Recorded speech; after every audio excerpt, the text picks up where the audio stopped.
one.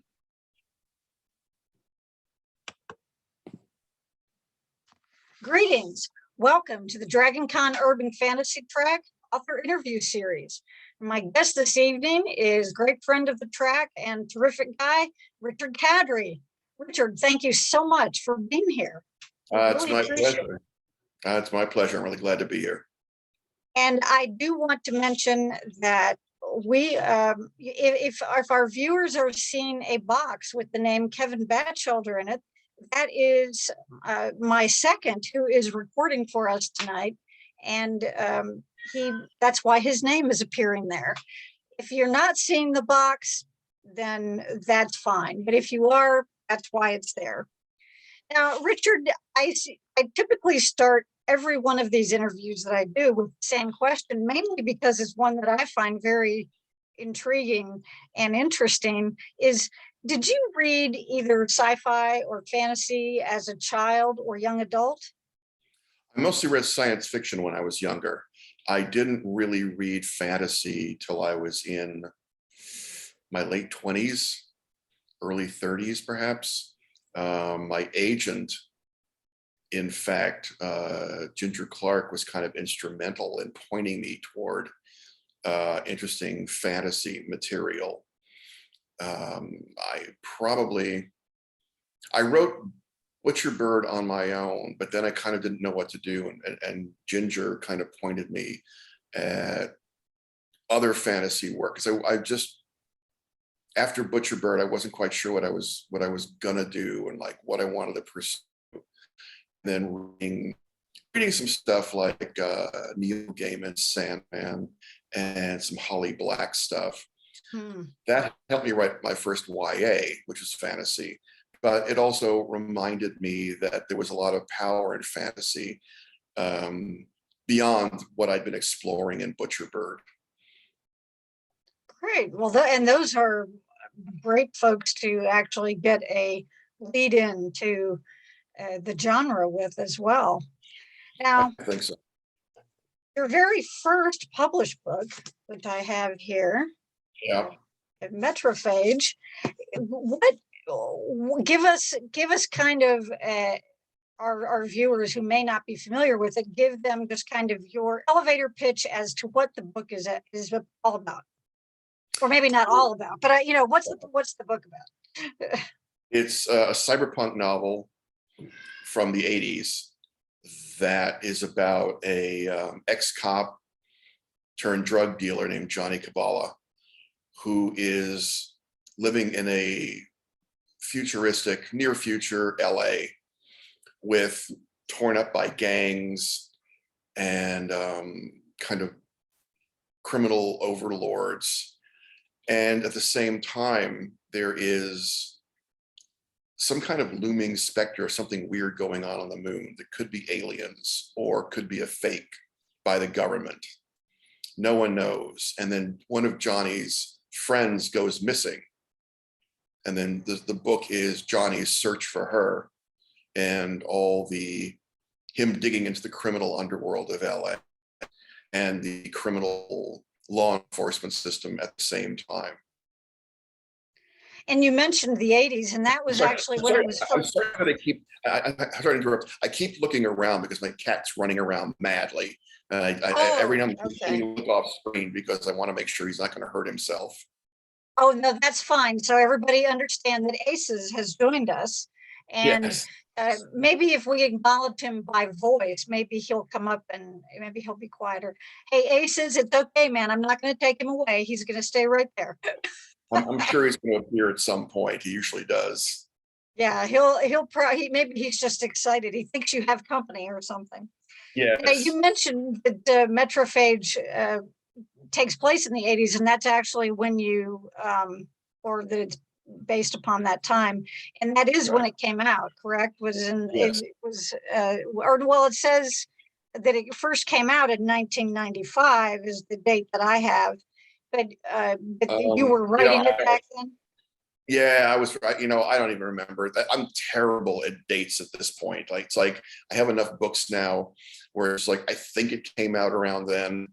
I mean, same thing with Sandman Slim. I mean, there's a dozen books, and people corner me and ask about, this cheese sandwich in book 3. What did that mean? It's like, Oh gosh. I have no memory of the cheese sandwich. So Right. It's been a while since book 3. yeah, So yes, and a cheese sandwich may just be a a cheese cheese sandwich. sandwich, exactly. Yeah, that's about the way that it goes, I'm sure. But one thing that I wanted to comment about the book is that it did strike me is more so than some of the other characters in some of your other books, aside from the Sandman Slim series, that Johnny strikes me more as being sort of a precursor to Stark than anybody else. And I don't know if I'm off base there, but to me, he just struck me that way. So anyway, for what that's worth, I kind of thought, oh, well, they're the early seeds of Stark coming to, being born in some ways. So Well, they're I just, suppose I mean, Metrophage, I have very mixed feelings about as a book. It's my first book. It's about a young man, and it was written by a young man. I think it came out around 88. That's my memory. The first publication was around 88. okay. So it's a long time ago for me. So I was much younger, and the book is written by someone who didn't know how to write a book. So the prose is very flashy. The story is very fast, like there's no room to breathe. And at the time, I left LA. I started the book in LA and I finished it in San Francisco. But, I was just a skeevy little LA punk for a long time. And I suppose you could see some of Stark in Johnny, in that Stark had been a little LA punk. Johnny is a little LA punk. So Right. you might be able to see some connection there, but I don't really see them as beyond depiction of what a young LA punk might look like in Metrophage. I don't really see much more connection. But yeah, I mean, it's written by a young man about a young man, and it has all those young man problems. Okay. That should go in one of the taglines for the book, Yeah, right? There you go. Now, you mentioned Butcher Bird, which I believe came out just a couple of years before Sandman Slim, right? In 2007. And sure. Again, I don't remember. yeah, and what's your elevator pitch description of Butcher Bird for everyone? Well, I have 2. Okay. Butcher Bird is the story of a tattoo artist in San Francisco named Spider Lee. And I have a lot of tattoos and stuff, and I have a lot of theories about tattoos, about good tattoos and bad tattoos. And one thing that annoys me is people randomly getting tattoos from other cultures and having no idea of their meaning. It's just Right. sort of like, oh, that's cool, that's pretty, let me just put that on my body forever, without knowing any of the significance of it. And that really bothers me. I mean, you can get into cultural appropriation and all that, but I just think it's bad luck too. And that's part of what the book is about. Spider got a tattoo he didn't understand. And what happens is it called a demon to attack him. Oopsie. Yeah. He is saved by a blind swordswoman who kind of comes out of nowhere. She doesn't want anything to do with him, but she just thought, yeah, I'm not going to let this thing kill you, but you're a waste of my time. But what happens from that attack is that the demon imparted to Spider a little bit of magic in his bite. So the Spider suddenly sees the world as it really is, full of monsters, full of angels, full of devils, full of non-human beings. So he goes looking for the swordswoman to can you fix this? I don't want to know. I don't want to see the real world. I just want to go back to being me, doing tattoos, drinking with my friends, having a fine time. And he ends up hooking up with her for a quest to find a book, a magical book, a very powerful one that resides in hell, that is powerful enough to basically take away his new sight and return him to being a human being. I wanted to write a quest novel. Most quest novels are about people acquiring power. I wanted to write a quest novel about someone trying to lose power. Yeah, that's definitely turning it on its head. Yeah, all Johnny wants to do is be a regular guy. He does not want to be a superhero. So it's Johnny's quest not to be a superhero, but things come along and get in the way of that quest. The other part, my other pitch for Butcher Bird is I consider most of my work up to Butcher Bird pastiches. Again, I was young when I started writing. And like a lot of people, I had a lot of literary heroes, but I consider most of my work before Butcher Bird a little too close to copying people. I mean, Metrophage, in my mind, is a pastiche of William Burroughs, Robert Stone, and William Gibson. And I don't read that book very often because all I see is like, oh, that's a bit of Burroughs, that's a bit of Gibson, that's a bit of Robert Stone.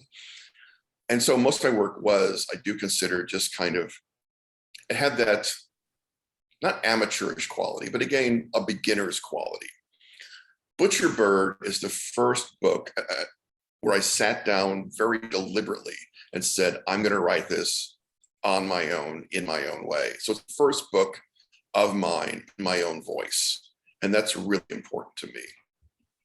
Oh, sure. I can definitely understand why that would be. And when you were talking about Spider, how his sight is opened and he sees all these things, I just wanted to say those descriptions are fascinating of him just going him riding down the street in the cab. And I think at that point he's realized that what he's seeing is somehow connected to what happened to him. Mm-hmm. He's talking about it. Or at one point, I think he even asked the cabbie, what do you see out here? The guy makes him get out. He's like, you're weird, you gotta leave. And he's like, you don't see such and such. But then, it's just fascinating because to me, it kind of gives the feel of some of the real appeal, I think, of urban fantasy. The fact that you might have these, or at least stories, having these creatures, these supernatural beings that exist within our world side by side, and maybe we can't see them the way that we either don't see them or we don't see them as they are. And I thought that was a perfect depiction of that whole feeling. So kudos to you. Thank you. It was great. So Butcher Bird was your precursor to Sandman Slim, which, of course, I got one of the first ones. You have one of the original titles. Yeah, and I do want. I'm going to, for obvious reasons, be spending a lot of time asking you things about Sandman Slim, about that series. But what I wanted to also ask you about is that a few years in, I think it was after the fourth book, maybe, that you came out with Dead Set, which I don't have a hardcover copy of to hold up, but which was very different in that you had a female protagonist, and who was also a fairly young woman. Yes, 16. As I recall, yeah. And so what I wanted to ask you about that, aside from your description of, or your synopsis, whatever you want to call it, about that, is I'm curious about how different that was for you, writing in that kind of a voice and from that perspective. Yeah, I think that's one of those novels that came to me, not in a dream, but in just a couple of images of a young woman walking down the street with black dogs following her. And I didn't know why. I kind of wanted to know who the black dogs were. And also a young woman on a bus going somewhere she didn't know about and didn't quite understand. And that maybe she was either dead or she was going to see the dead. And it was those two images that kind of made me want to write the book, to figure out what was going on. So I think also about that time, friends of mine started having kids. I mean, I really didn't have any time for kids when I was younger. They didn't interest me at all. But I think a lot of people find this. Like, I have cool friends, they started having babies and they had cool kids. Yeah. And so like suddenly like, oh, kids could be interesting. And I think that's part of what prompted it too, is like, this was a new thing for me to discover. Like, oh, kids can be cool. And meeting different kinds of kids who had different interests. I think that's kind of where Zoe, the protagonist of that book, came from. And I talked to some friends, teenage daughters. I talked to friends, a lot of women who had good memories of being young. And I tried to vet the book that way, and to see, obviously I was never a 16-year-old girl, but I needed to talk to people who had been. And I got their feedback, stuff that was dumb, stuff that just was close, but off the mark.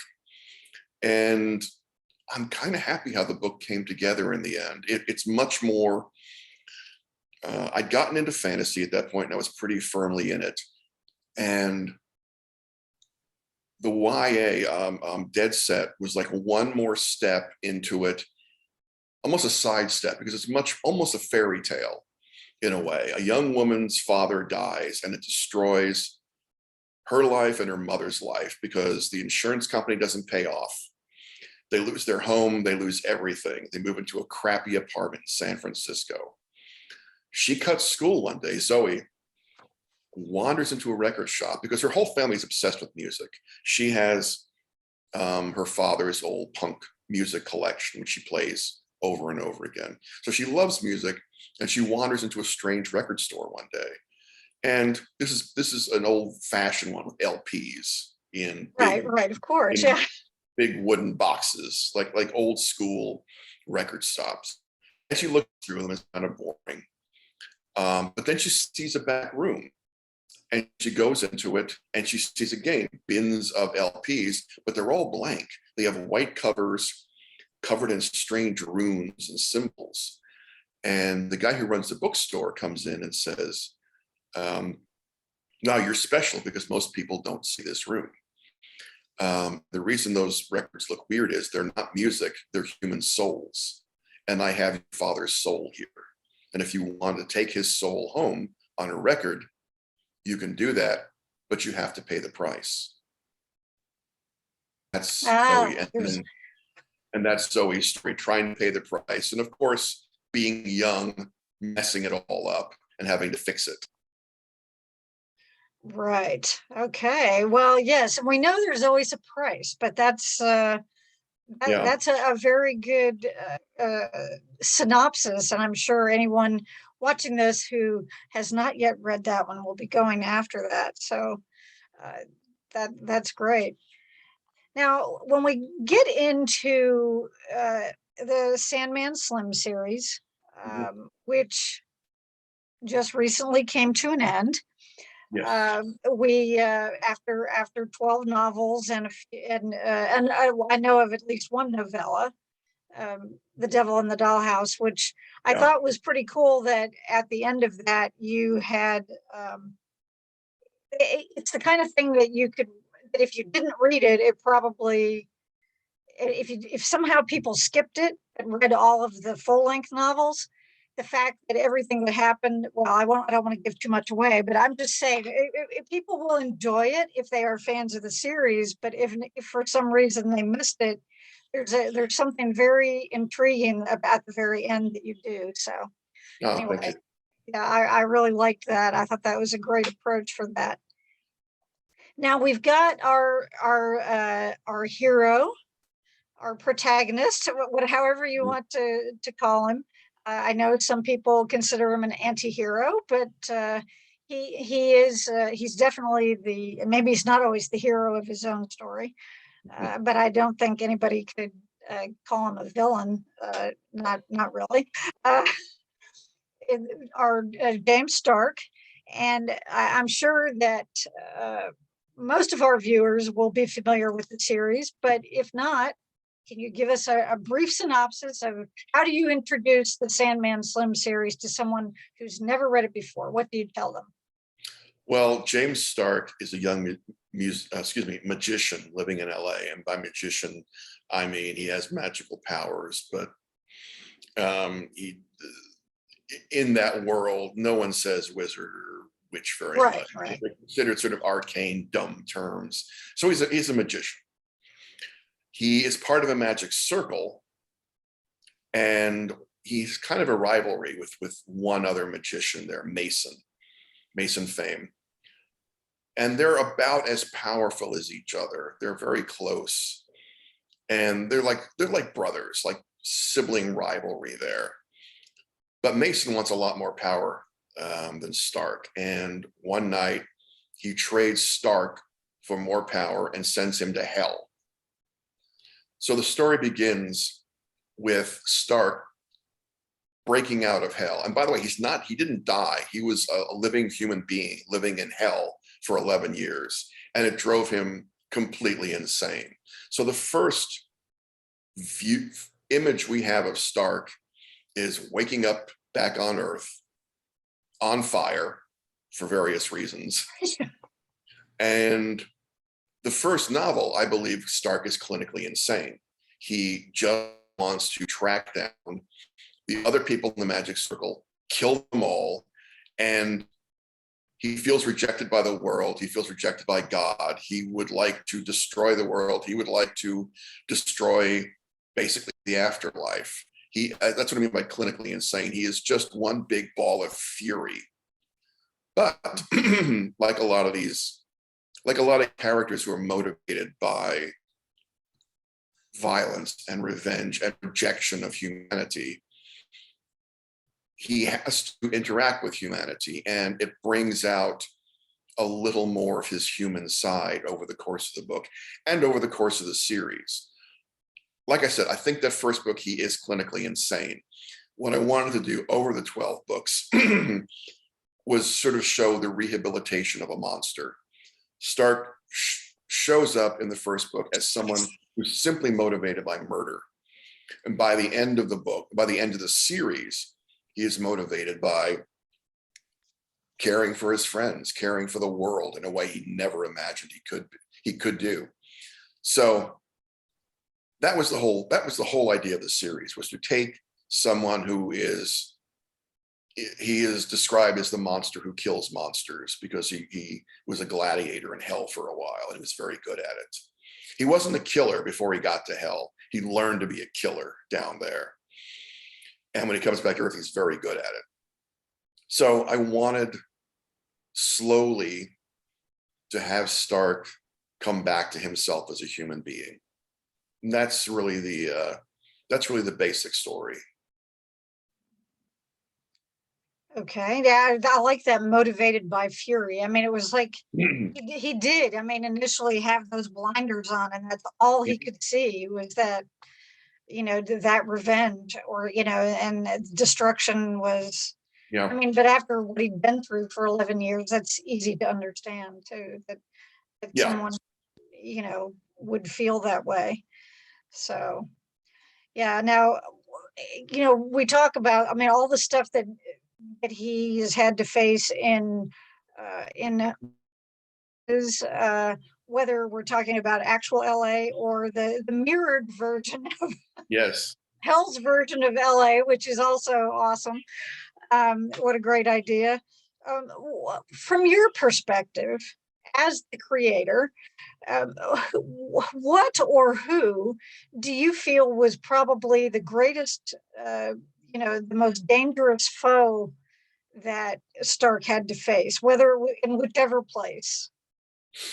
Well, Mason is the one that Stark has to fight over and over again at the beginning of the series, because Mason is, as I said, almost as powerful as Stark. Not quite as powerful, but he's smarter. He's much more calculating. So Mason is Stark's greatest foe at the beginning. I mean, throughout the series, Stark's greatest foe is himself, learning learning not to screw things up, not learning not to hurt people as he tries to help them. But in terms of villainry, it's probably Mason. Okay. I kind of guessed that was going to be your answer because Yeah. it makes a lot of sense. But Yeah, that sibling rivalry thing. Again, kind of two young men fighting it out for power in that dumb way that brothers can do. right, and yet coming from, as you mentioned earlier, coming from very different places, they wanted different Yeah. things. Yes. So I always got the impression that younger Stark was kind of interested in, well, this is cool. Look what I can do. And we know that wasn't what what Mason was all about. So Yeah, who Stark was more amused by his powers than Mason was. Mason was very driven to gain power. Stark was just kind of amused, like, hey, I'm magic. Look at all the weird stuff I can do. right. Isn't this funny? Or this is Yeah, and he could do it to sort of, cheated cards to impress girls, things like that. And it was nothing ever very serious about his approach to magic when he started out. Now, do you have a favorite or more than one secondary or recurring character in that series that you were especially fond of writing, that you really enjoyed? Oh, I love Candy. I mean, pretty much everybody loves Candy. It's interesting to see that she's probably as popular as Stark, if not more so. Oh, interesting. I've Okay. had fans be very protective of Candy because she goes through a lot too. Right. Not as much as Stark, but almost as much. Emotionally, she goes through almost as much as Stark. And physically, she goes through a lot of problems too. But I really enjoyed writing Candy. Great. Well, she is a great character. I mean, she's, you know, and the perfect foil for him. I mean, she's good with him because I think that even though she's game to go out and do crazy stuff herself, she also gives him kind of a kind of she has a calming effect on him to a certain extent. It's like, Very much. Just while she's there, but also just the thought of what would, because there are a few times that he asked himself, well, what would Candy think of me doing this? Or, Candy probably wouldn't approve, that kind of thing. And so it does show that he's, that he values her in many ways. So yeah, Candy's the first, his first approach to actual love in the world. Once he gets back, he won't admit it. He can't use the word, but it's there. And that's the connection. And when you say a calming effect, that's the thing. He doesn't want to hurt Candy at any moment. He does because earlier in the series, he still has a lot of rage issues. In fact, part of the story is about him coming to terms with his own PTSD, which he deals with in the later books. But he has to learn a lot along the way. And Candy is one of the forces that helps him become more human and teaches him about humanity along the way, even though she's not human. Candy is a jade, which is something similar to a vampire, but I think scarier than a vampire. So the two of them, work well together in that they both care for each other. They present as human, and but they're both, again, monstrous in their own way. And that ties them together. They're a monster couple that can support each other. And they're both very aware of that they're part of humanity, but outside of humanity a little bit. And that is something that's a great way to bond, because you have the connection on both sides of it. So right. Yeah, definitely. Now, to take a brief kind of off ramp from the Sandman Slim series, just for a few minutes, in 2016 and 2017, you had another series that came out the Coop Books, Mhm. and that was a duology. And what can you tell our viewers about the Coop Books?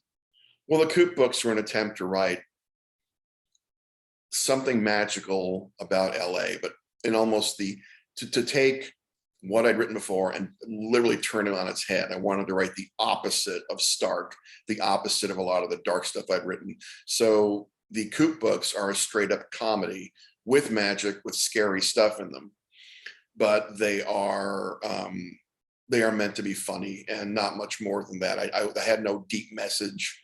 The Stark, I think I'm trying to grapple with humanity and human existence and even meaning of um, the nature of God, the nature of Lucifer, the nature of heaven and hell and earth.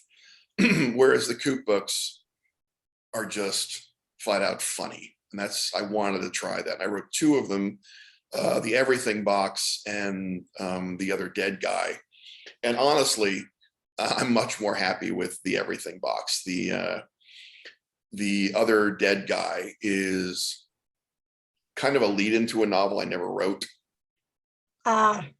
So because the books bombed, frankly. Okay. Well, and I see what you mean about how, it was that they were supposed to be fun. Yeah. And do you feel as though they maybe provided a certain kind of outlet for you at the time? It's like, okay, let's take this slight detour here and, step away from some of the heavier stuff and go into that. I mean, it sounds as though it was a conscious decision on your part to do something like that briefly. And Mhm. Very much to try and kind of clear out the cobwebs in my own head, because I've been doing back-to-back Stark for so long right. that I Now, wanted to do something okay. else very different. And my Well, publisher didn't do it, even though it was a huge failure oh well, commercially. they are amusing. I think you managed to pull it off. Now, and that leads me to another question, that since you wrote Dead Set, both of the Coop books, and then the Grand Dark, which we'll talk Mhm. about it in a little bit, um, you wrote those at the same time that you had the series going, that you had the Sandman Slim series going on. Did you end up writing two things at once, or did you like put aside one and then work on just, or did you finish a Stark book and then picked up, worked on the Coop book, or were you in the middle of one, stopped it, and then went to the other? How did you manage that? I wrote the books very separately. The Okay. difficult part was because of my book schedule, I'd be editing one book while I was writing the other. So that got it wasn't confusing because the books were different enough, but it really took a big toll on me for a while to be, excuse me, essentially working on two books simultaneously, especially something like a Stark book and Dead Set, which are very different in tone, or a Stark book and the Grand Dark, which are also very different. So that kind of took a toll on me for a while, and we worked out my schedule so I didn't have quite as much overlap with books toward the end. Because I think weren't I left my sheet with the actual dates on it across the room because that's where I was Okay. really sitting. But it seems as though there was something like only a 6 months difference in between when one of the Stark books would come out and then when the Coop books, one of Yeah. them would come out. And I know that publishing is not always it's not necessarily linear in Right. terms of how things are getting done. But yeah, that must have been, a very busy time for you. But Yeah, now, it was since a brisk. It was a very brisk few years. since we were talking about Coop, and since it is kind of as you mentioned, a sort of a different view of what would happen if you had magic in LA. It wasn't fraught with all of these other, Right. concerns about heaven and hell. what do you think between Stark and Coop? What do you think are the major differences between those two characters, and what would you say is maybe a similarity they had aside from their Well, location? Coop is powerful too in his own way, but Coop is in his. I'm trying to think of the best way to put this. Sorry to stumble on my words. Coop is down on his luck. Coop is Yeah. someone trying to get back on his feet in the magic world. He's had a run of bad luck. So in that situation, he's just trying to prove himself. He gets out of jail at the beginning of the book and wants to kind of go straight, and then gets pulled back into crime in a ridiculous way on a ridiculous quest for the Everything Box, which is the title, which basically the Everything Box is something everyone thinks the Everything Box is different. All the people who want the box see it differently. But the main concern with the Everything Box is it might be the end of the world. So if you open it, it might be the apocalypse. And so all these people, including an angel, want to get the box back. He's different from Stark in that he's probably a little smarter than Stark, but he doubts, and because of that, he doubts himself because of his run of bad luck. He worries if he's over the hill. Stark never. Oh, I was just going to say, or what's this decision going to lead to? Right. Stark tends to act before. Yeah, Stark just acts, whereas Coop thinks things through, and he can think things through, but again, dealing in the kind of magic and the kind of underworld stuff he deals in, other things can intrude, like angels, like government organizations, secret government organizations, and just crooks who want the box for their own purposes. Right. Well, now one of the things that I've also been curious about is that the Sandman Slim series is written from the first person perspective, whereas none of the others are. Right. And so I was kind of curious about that.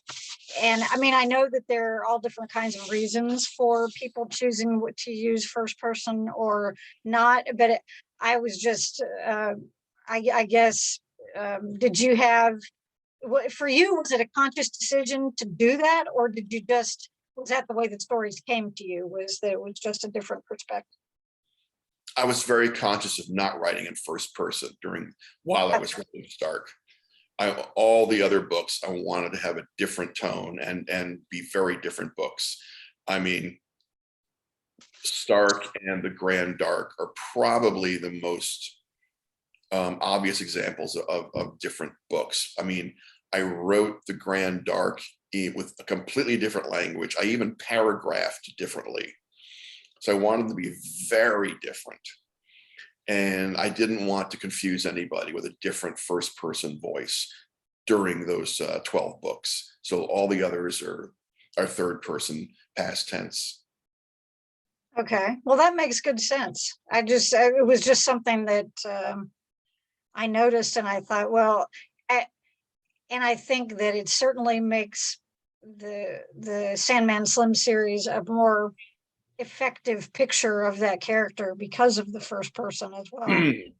Yeah, I tried writing the first Stark book. I tried writing several different ways. I probably wrote 12 versions of the opening, all in different tenses, points of view, different voices.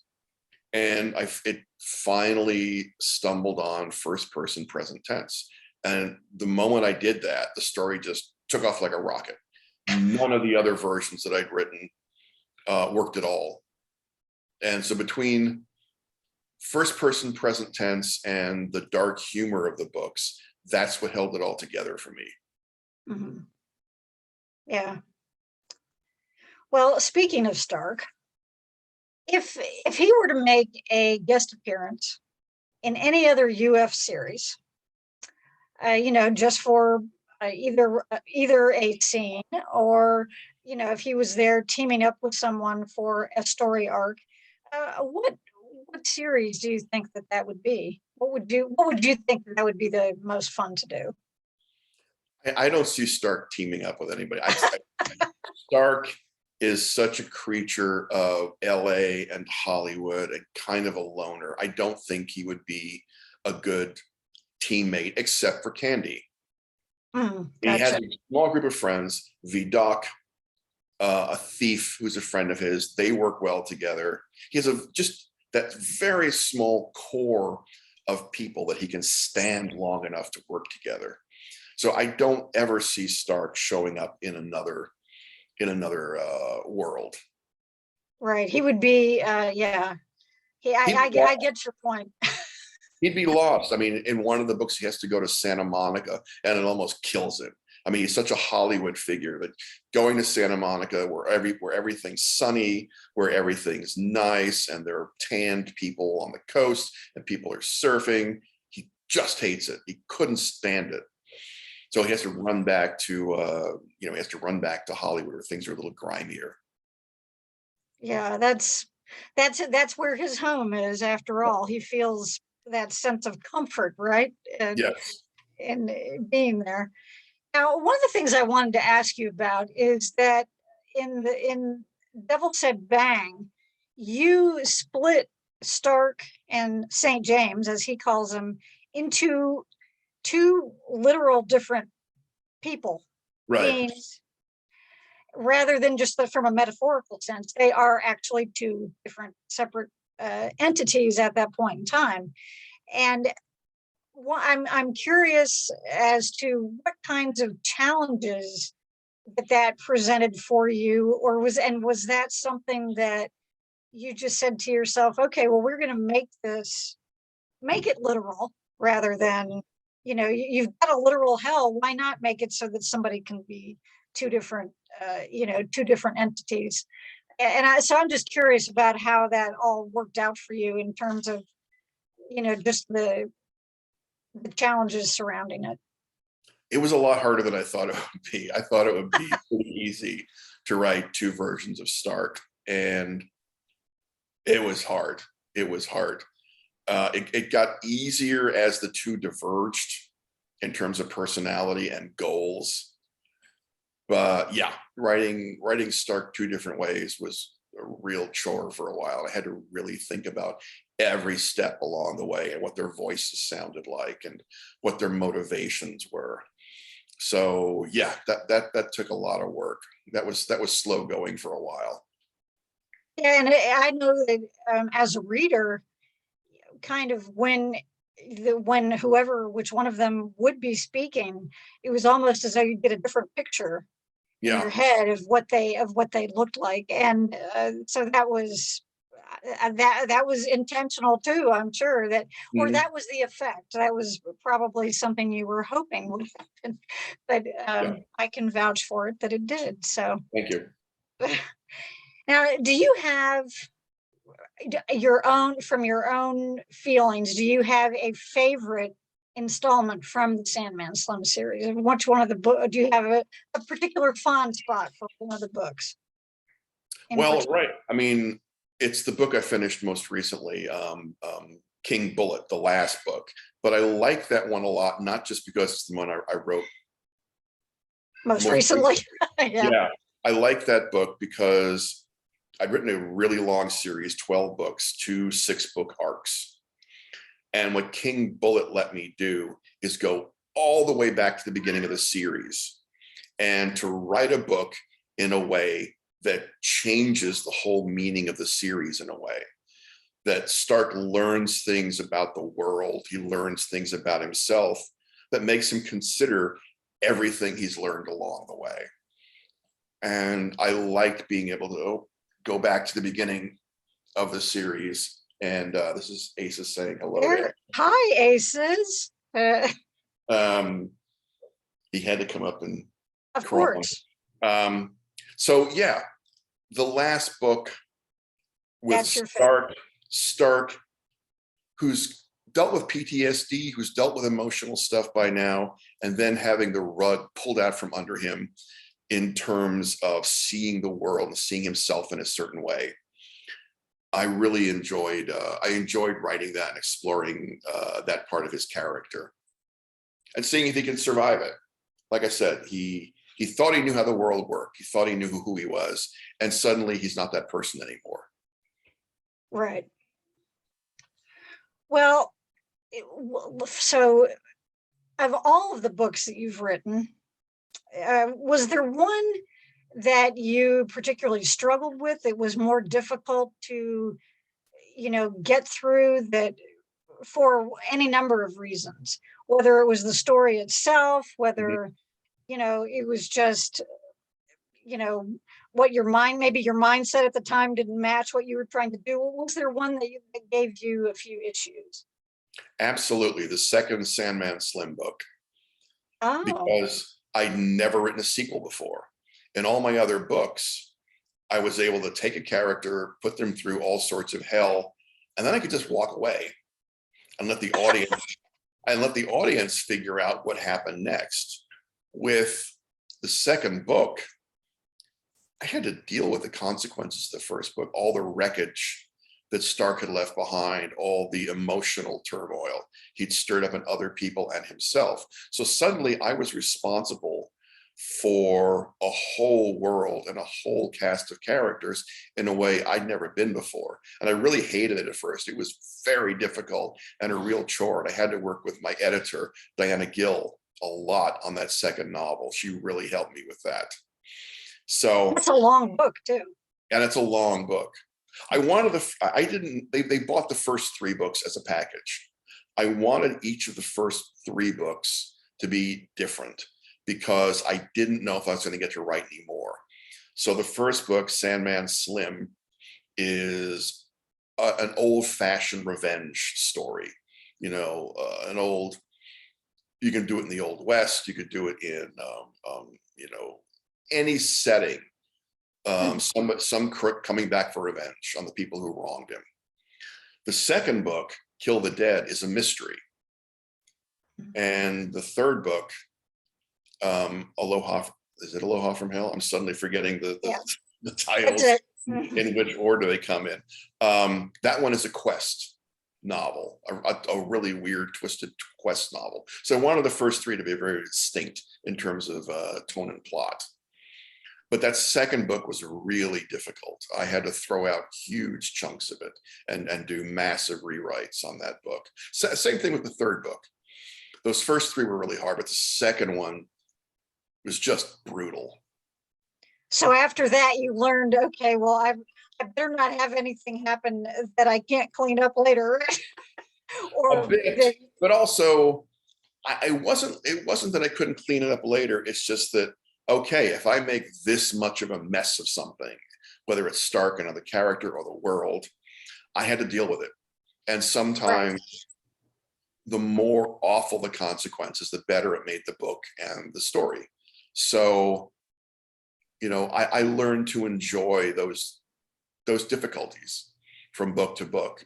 And I ended up writing more and more difficult situations for Stark to come out of, and kind of ruined his life a couple of times, very deliberately. Yes, saying he was put through the ringer was like putting it lightly, right? Yeah, he had a tough time. He had a tough time. Well, he's a great and very distinct character, that's for sure. Thank you. No, you're most welcome. Now, comics I wanted to talk about just briefly, because I know you have written a few of those. And how did how did that come about for you? And I know one was the Lucifer comics, which has had other kinds of life after just the comics as well. But I'm just curious about how you got involved with those. I got involved with Lucifer strictly through Holly Black. Holly Black wrote a long arc of Lucifer comics, and when she was done, they asked who should do the next arc. She recommended me, and I'm eternally grateful for that, because that taught me to write comics. And again, my editor was very forgiving at first and walked me through the process. And I liked it a lot, partly because Lucifer is a major character in the Sandman Slim series, but I got to write a completely different Lucifer in the comics. And so it was very enjoyable to hop back and forth between two versions of Lucifer. And I loved writing the comics. And I got to the people who were doing the in charge of the Lucifer comics wanted something very different from what Holly had done. That was the whole idea. She finished her arc, which called back a lot of the early Lucifer books, a lot of the Gaiman setup for the Lucifer character. And when they came to me, they said, we want an earthly based Lucifer this time, because we've done a lot of the mythological Lucifer. And that was kind of perfect for me, because it was basically Lucifer comes to LA. So I was Right. familiar with the place, and I knew some of what I wanted to put Lucifer and his friends through in Los Angeles. I mean, it was Lucifer in my run is almost like Rick in Casablanca. I mean, he's a guy who's running a bar, and it's all the intrigue around the bar, the people outside the bar, the people who work for him in the bar. And yeah, I had a lot of fun with that. I had a lot of good times, and they let me get away with some crazy stuff in that series. It got cut off at, toward the end. We had to, the last issue of that comic is very condensed, because it was supposed to be 3 different issues, because we got the word that they wanted to end the series early for their own reasons. So I had a long story arc that had to get squished into a much shorter story arc. So I had to figure out how to compress a lot of complicated stuff I had in the mix into a very short space. So if the last issue or two feel a little fast, that's what happened. Oh, okay. I'm not mad about it. I'm not sad about it. It's like, that's the world when you're working in someone else's franchise. Right. They call the shots, and they said, yeah, you were going to do this many issues. Now you're going to do fewer, make it work. And working with my editor, I think we pulled it off pretty well. Well, there you go, folks. For those of you who are fans of the Lucifer comics, you have some more background there. Now, you also have been, you're a photographer. You involved with that, and a musician as well. Yeah. And so you're a very busy guy. Yeah. And are you still doing both of those things to some extent? Sorry, I'm putting aces. Oh, there he is. There he is. I took photos for a lot of years. Photography, I still love photography, but really COVID knocked me out of it, because I like working with people. I do take, I do outside photography. I do architectural stuff. I do stuff without people, but I really like working with humans, doing weird portraits of people. Excuse me. Trying to create imaginative stuff. Which is hard to do during a lockdown. Yeah. Which I found impossible. So I gave up photography for a while. I still have all my gear in my bedroom closet, just sitting there. Maybe in the next year or two, I can start back up again. But in the interim, I got back into music. I played music for years. I played keyboards and guitar in various bands. And I got back into music for the same reason I got into photography. I work with words so much that when I finish a book, my head is full of words, and I can't get the words out. I need something nonverbal. So photography was creative in a very nonverbal way. And the kind of music I write, it's instrumental. So again, no words. I get to bounce back and forth from a very verbal art form to a completely nonverbal one. And I've done some solo dark ambient stuff under the name 7 Bloodstained Orchids. And I'm also in a band right now with B.C. Smith, who's a film composer, very successful film composer. We're called Demon in Fun City. And we have a number of tracks that are completed, and We haven't released them yet because there's some record company interest, and so we're waiting to hear back from that. But it's a really great learning process. BC has been a great teacher, and also getting into digital music has taught me a lot. When I was playing music, it was all analog. I had a little Right. 4-track. I had a real 4-track, then I had a cassette 4-track, and it was all, external keyboards and stomp boxes, all plugged into a primitive little mixer, sent into the physical reel-to-reel recorder. Now everything I do is on the computer through Logic Pro. And that was a long process, but I've learned to I hated it at first, but I've really learned to love it, because learning music again, learning to play music again with the computer music, what the computer program allows me to do is to take everything apart and put it back together again in different ways, in surprising ways. So when I mess something up, I don't have to start over again. I can chop that out and glue something on to the end of the part of the section of music that I liked. So that's a real revelation for me to be, and it lends to a lot of experimentation. It makes me feel a lot safer to just play stuff and see what happens. And if I mess it up, if I have a section I like, I can keep that. If I hate the end of it, chop it off and do something completely different. So I'm having a really good time with music right now. It really brings me back home to something I've loved my whole life, and I really enjoy working with it. I love working with BC and my band. That sounds great. What were you saying? I'm sorry, you said something about no, that's fine. I really enjoy working in the band format, because we both throw ideas back and forth, and one of us will do a track, and because it's electronic, we can just send it to the other. I'll download it and I'll put it into Logic, and then I'll do the same thing. I'll create a track and then send it to BC, and we just play with each other's music. And what's great about it is we both will come up with something that the other person would never have done on their own. And that's the fun. Oh, yeah. It's the surprise at the end of the day. And I really enjoy that. Well, that's great that you've been able to find this creative outlet that you can, do, especially during this time that you were saying, restricted your other creative outlet. So that's awesome. Now, speaking of music, when you're writing, do you prefer to have absolute quiet, or do you like some kind of background sound, like either music, or I know some people will play movies in the background, or even TV? And I'm just curious, what's your approach?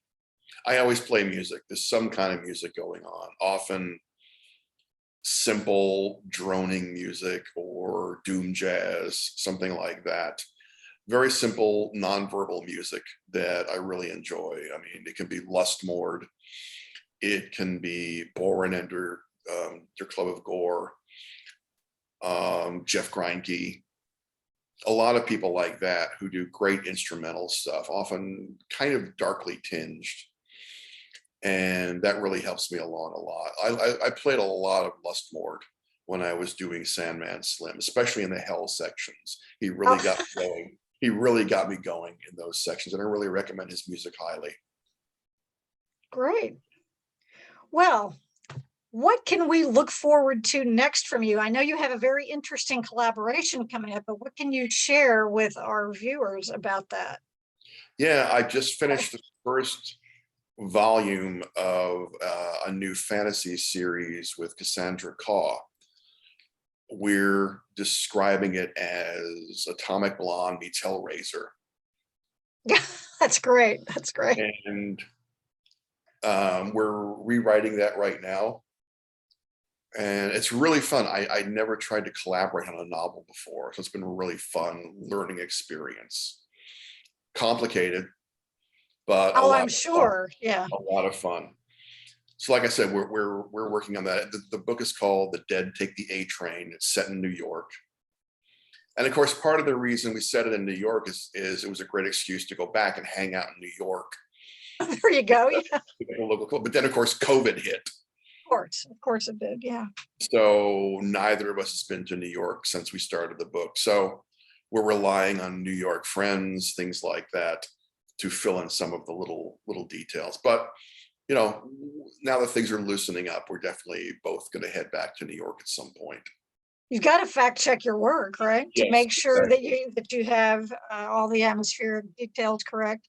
Well, Yeah. can you tell us anything about what is the story about on the Dead Tech the A Train? Well, it's about a psychic operative named Julie Cruz, who's a bit down on her luck. She's had people have taken advantage of her. She's very powerful. She's an exorcist. She's a demon killer. And she does it for money.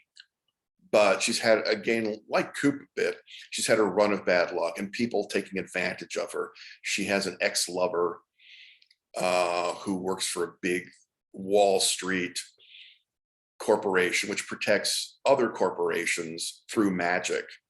And he's always taking credit for Julie's for Julie's adventures. So she doesn't get to move up in the world of magic. So she's kind of broke, and she feels like what she really needs in the world is a guardian angel, someone to look out for her.